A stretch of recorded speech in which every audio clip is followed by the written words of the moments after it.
Hi, I'm Trevor Amicone with WeberStateSports.com with this week's Wildcat Weekly Update. Both the men's basketball team and the women's basketball team lost both their games this week to Montana State and Montana.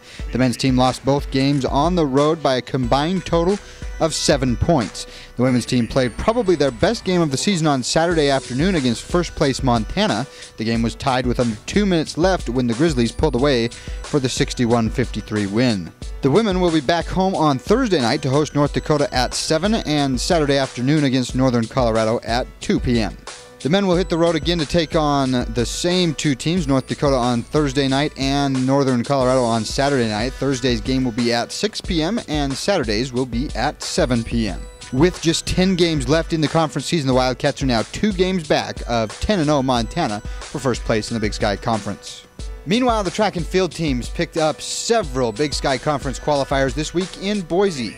The men's team had 5 new qualifiers at the Boise Invitational, with Mike Hardy leading the way with a 4:10.80 mile.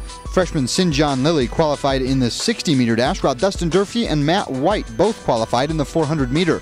White also qualified in the 200-meter.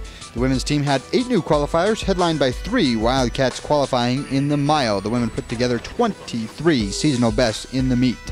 The track and field team will be back in action in Pocatello, Idaho this weekend on Friday and Saturday in the Mountain State Games. And last but not least, the men's and women's tennis team had the weekend off, but the women's team will play at Boise State on Friday and against Seattle on Saturday, also in Boise.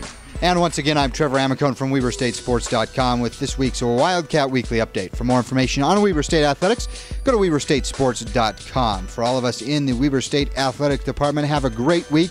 And as always, go Wildcat.